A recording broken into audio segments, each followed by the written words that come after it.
అత్యంత దారుణమైన అనుభవం చవి చూశాను. అంటే పోలీస్ డిపార్ట్మెంటు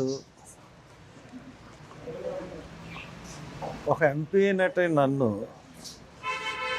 ఈ రకంగా ప్రవర్తించారంటే ఇంకే ఈ రాష్ట్రంలో శాంతి భద్రతలు ఎక్కడ ఉన్నాయి? ఈ రాష్ట్రంలో అసలు పాలన ఏంటి? బ్రిటిష్ పాలన కన్నా దారుణమైన పాలన.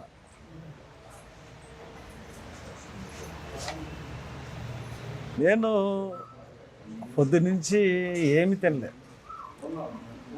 ప్రవీణ్ పగడాలకి నేను ఒక మీటింగ్కి పిలుపు ఇవ్వలేదు, ఒక ర్యాలీకి పిలుపు ఇవ్వలేదు, ఒక ధర్నాకి పిలుపు ఇవ్వలేదు. ఎవరి కుటుంబంతో వాళ్ళు వచ్చి ప్రవీణ్కి కొవ్వొత్తులు వెలిగించి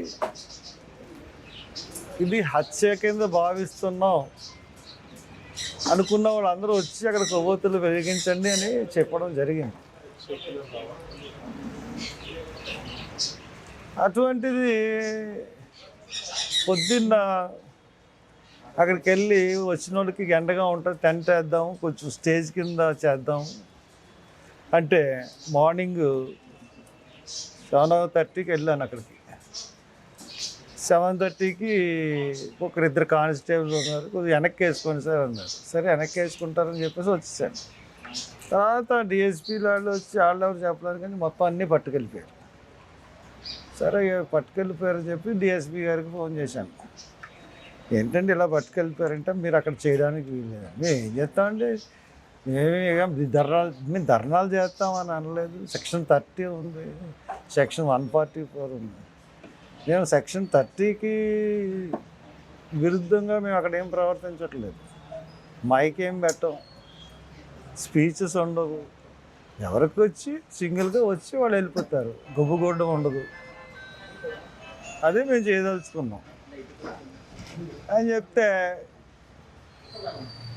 ఎవరిని రానివ్వను, అక్కడికి ఎవరిని చేయనివ్వను అని చెప్పి చాలా పొగరుగా మాట్లాడాడు ఒక యంగ్ డిఎస్పీ. పేర్లు తెలియదు నాకు.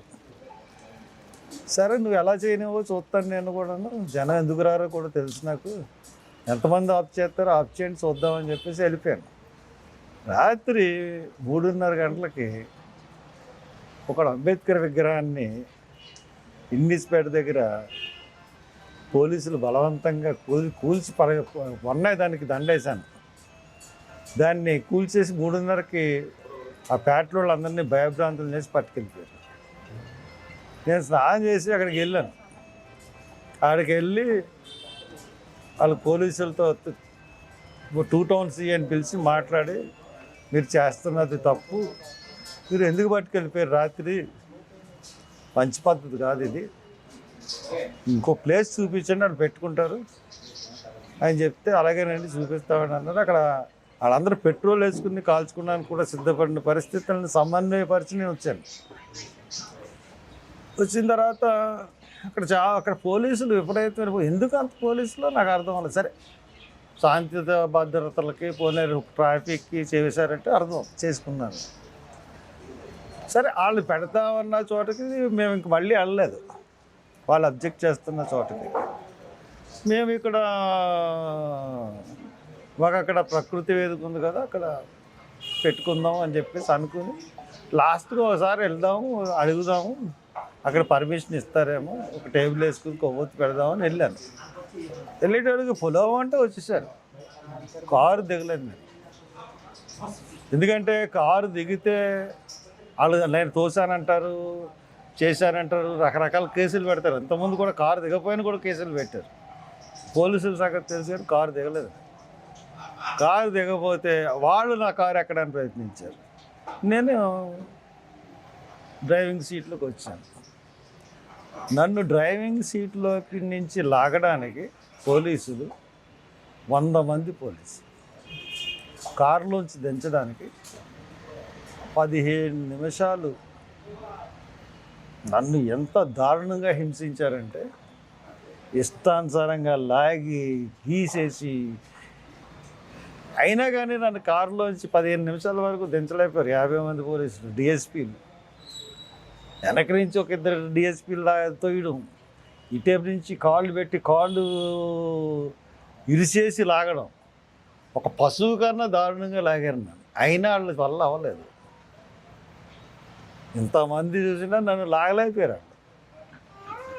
సరే 15 నిమిషాల తర్వాత అంతమందిని ఇంతసేపు నేను ఒక్కడిని ప్రొటెక్ట్ చేయగలను. ఒక్కోడు అంబోతుల్లో ఉన్నారు. సరే 15 నిమిషాల తర్వాత నన్ను ఎత్తుకుని తీసుకెళ్ళి ఆ జీప్లో కూర్చోబెట్టి చెరుకు పక్కన పోలీసులు తీసుకున్నారు. అప్పటికి 3:45, 10 నిమిషాల దాకా 4 అవి ఉంటుంది. ఇంకా అక్కడ మొదలుకునండి రాజానగరం వరకు తీసుకెళ్ళారు. అక్కడి నుంచి మళ్ళీ వేమగిరి వరకు తీసుకెళ్ళారు. మళ్ళీ వేమగిరి నుంచి మళ్ళీ రాజానగరం వైపు తీసుకెళ్ళారు. మళ్ళీ లాలాచెరు వచ్చి మళ్ళీ బొమ్మూరు నుంచి మళ్ళీ తిప్పి మళ్ళీ లోనకి తీసుకెళ్ళి అక్కడ దివాంచెరు ఎదురుకుండా రోడ్డు ఉంటే ఆ రోడ్డు నిర్మానుష్యం ఎవ్వరు లేరు. అన్నీ చుట్టూ పొదలు. ఏవో అక్కడ ఏంటంటే మన హాస్పిటల్ ఒకటి ఉంది, శ్రీనివాస్ అనుకుంటా, గూడుగురు శ్రీనివాస గారి హాస్పిటల్ వెనకాల అసలు నివాసాలు కానీ ఏం లేవు. ఒక నిర్మానుష్య ప్రదేశానికి తీసుకెళ్ళి 3 జీపులు అక్కడ దించారు. దించి అక్కడ 2 గంటలు ఉంచారు. ఏమంటే నిన్ను పారిపోతే కాల్చేద్దాం అనుకుంటున్నారా అని ఎటకారాలు కూడా ఆడాను. ఏం చేయమండి, మాకు ఇన్స్ట్రక్షన్స్ అండి. నిమిషానికి ఫోనే. మరి ఎస్పీ గాడో ఐజీ గాడో తెలియదు, కానీ ఎస్పీ గాడేమో ఐజీ గాడేమో తెలియదు, కానీ నిమిషానికి ఇన్స్ట్రక్షన్. మరి డిఎస్పీలో అమ్మ ఇదేమీ సార్, నేను ఎక్కడ ఎవరన్నా నేరం చేశానా, ఎవరన్నా అడ్డుకున్నానా, ఏమన్నా చేశానా అంటే నాకు ఒళ్ళు మండి ఘాట్ అంటున్నాను. యథవలం బ్రిటిష్ వీళ్ళు సీఏలో మాట్లాడుకున్నారు. బ్రిటిష్ వాళ్ళ కాలంలో కూడా ఇంత హెరాస్మెంట్ మన స్వాతంత్ర సమరయోధులు అనుభవించుంటారండి అని అనుకుంటారు వాళ్ళు. అంటే ఎంత హెరాస్మెంట్ చూడండి. మళ్ళీ అక్కడి నుంచి మా సన్నీకి ఎలా తెలిసిందో వచ్చేసాడు అక్కడికి. అంటే మీ దగ్గర జీపీఎస్ ఉందా? ఊరు ఏమో నా దగ్గర జీపీఎస్ లేదండి. పాప అది సరదాగా అడిగారులేండి, అదే జోక్ అడిగారు. ఎవరు ఇన్ఫర్మేషన్ ఇచ్చారు? వాళ్ళు ఎస్పీకి ఒకళ్ళ మీద ఒకళ్ళు కంప్లైంట్ చేసుకుంటున్నారు. ఎవడో మన మధ్యలో ఒక మోళ్ళు ఉన్నారండి, వాడి ద్వారా వెళ్ళింది ఇన్ఫర్మేషన్. ఎవడో లొకేషన్ షేర్ చేశాడు. ఎవరు చేశారు ఏంటో తెలియదు. కానీ అండి మీరు సంపాదించగలిగితే ప్రెస్ వాళ్ళు 15 నిమిషాలు నన్ను కారులో దించి వీడియో సంపాదించే అంతకన్నా భయంకరమైన మానవ హక్కుల ఉల్లంఘన అనేది ఇంకోటి ఉండదు. అంటే ఒక ఎంపీగా చేసిన 10 సంవత్సరాలు ఎంపీగా చేసిన వాడితో వాళ్ళు ప్రవర్తించిన తీరు ఏ రకంగా ఉందో మీకు వీడియో కానీ మీరు సంపాదించగలిగితే, ఒరే ఇంక నువ్వు మానేసి చంద్రబాబు బర్త్డేలేంట్రా బాబు నీకు, రా చంపించేసావు మనిషిని. సరే ఏదో మాట్లాడాలనుకుంటే బుర్ర ఏం పని చేయట్లేదు. అలాగ నన్ను మళ్ళీ కంబాల చెరువు దగ్గరికి వచ్చి అంటే 6:30కి అయిపోయింది, 7:30 వరకు నన్ను వదలకూడదు. పోనీ వాళ్ళు దానికి నా ప్రోగ్రాం ఏమన్నా చేయించారా? 1000 మంది వచ్చారు. ఎంతమంది వచ్చారు? 25,000 కన్నా పైన. మొత్తం 4th నుంచి ఆగిపోయింది. నేను ఉన్నాను అక్కడ. అంటే ఇదంతా నేను ఆపలేదని చెప్పి వాళ్ళే నాకు మీద సాక్ష్యం క్రియేట్ చేసుకున్నారు. Thank you police. Chandrababu Naidu ఇప్పుడు చెప్తున్నాను, వెళ్ళి ఏదో ఫారిన్ కంట్రీలో నీ బర్త్డే చేసుకుంటా ఉంటా కదా, ఏందయ్యా నీ పాలన? ఇదేనా నీ పాలన? నిన్ను ప్రశ్నిస్తే ఇష్టానుసారంగా మమ్మల్ని చేస్తావా? ఇయే మా బర్త్డే విషెస్. ఒక క్రిస్టియన్ని చంపించావు నువ్వు, ఒక క్రిస్టియన్ ఫాదర్ని చంపించావు, కేసును తారుమారు చేసావు. ఇప్పుడు దాకా పోస్ట్ మార్టం రిపోర్ట్ రిలీజ్ చేయలేను. నీకు తెలియకుండా అన్నీ జరుగుతాయా? మళ్ళీ నీకు ఎన్ని సంవత్సరాలు ఇప్పుడు? 76, 77, 78, ముసలోడివి 80.